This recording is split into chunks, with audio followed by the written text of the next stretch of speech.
You're listening to a new episode. From the French Riviera, here is your host. Welcome back. In this episode, here is something that'll blow your mind. Avenue Gustave V. Researchers found that 67% of people would rather give themselves electric shocks than sit alone with their thoughts for just 15 minutes. Today, we're exploring why digital silence terrifies us so much. Wow, Jean-Christophe. Those numbers are absolutely staggering.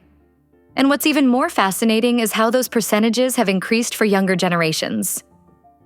You're right, Jessica.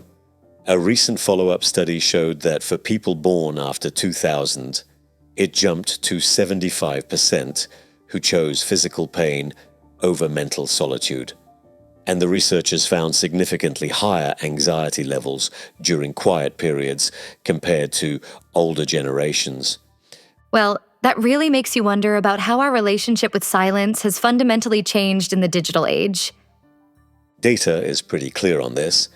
Studies show we now check our phones an average of 344 times per day. That's literally once every 2 minutes during waking hours. So what happens to our brains during those rare moments when the expected content just isn't there? That's where it gets really interesting. Neuroscience research using fMRI scans shows our brains process information completely differently during periods of silence.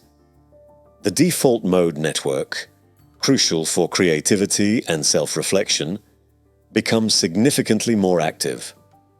Oh, like what happens during meditation or mindfulness practices? Yes, exactly, Jessica. And something more fascinating. Companies that have implemented structured digital silence periods reported a 23% increase in creative problem solving and a 31% improvement in employee well-being. Though I imagine getting employees to actually disconnect wasn't easy. You know, that's what everyone assumed, but the data tells a different story. When companies used a gradual approach, starting with just 30 minutes of digital silence, they found employees actually began looking forward to these breaks. That reminds me of this concept of digital nutrition that's been gaining traction, treating our content consumption like we do food intake. Yes, the parallels are remarkable. Just as we've learned about the importance of fasting between meals, research suggests our brains desperately need these periods of digital fasting to function optimally. And yet we keep filling every moment with content, don't we? And it's having measurable effects. Like studies show a 47% decrease in average attention span over the last decade, directly correlating with increased digital consumption. That's pretty alarming. What are the experts suggesting as solutions? So there's this fascinating new framework called digital mindfulness being developed. Research shows even small interventions can have huge impacts, like introducing just 2 minutes of digital silence between social media sessions, reduced anxiety levels by 27%. Those are the kind of practical insights people can actually use in their daily lives. And what's really interesting is that some tech companies are actually starting to build these moments of silence into their interfaces.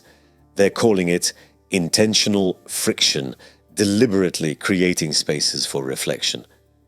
That seems to go against everything we thought we knew about user engagement. Well, that's because we've been measuring the wrong things. Instead of tracking time spent online, new research suggests we should be looking at the quality of digital interactions and the intentional integration of silence. You know, this makes me think about how different cultures historically approach the concept of emptiness. Right, while Western societies typically viewed emptiness as something to be filled, Eastern philosophies saw it as essential for personal growth.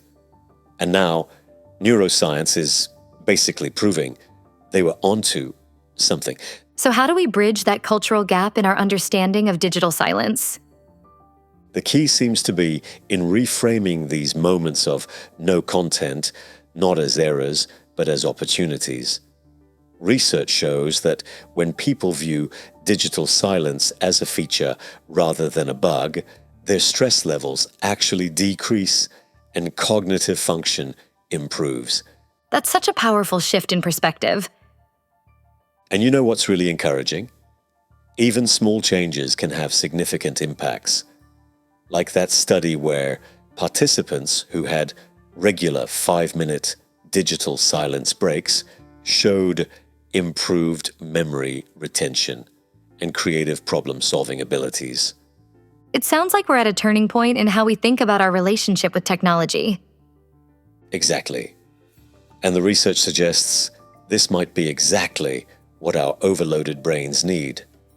Not complete disconnection, but a healthier rhythm between engagement and emptiness. Well, that gives me a whole new appreciation for those moments when my screen goes blank. You know, maybe that's the most important takeaway. Learning to see digital silence not as an absence of something valuable, but as something valuable in itself. Now you know what to do in this 2026 new year to be more productive and more reliable in your own personal goals and professional productivity and creativity. Avenue Gustave 5. Don't forget to rate this episode, subscribe, or leave a comment. You can continue with more episodes about real estate on the French Riviera. Our podcast is available in English and in French. Bye-bye.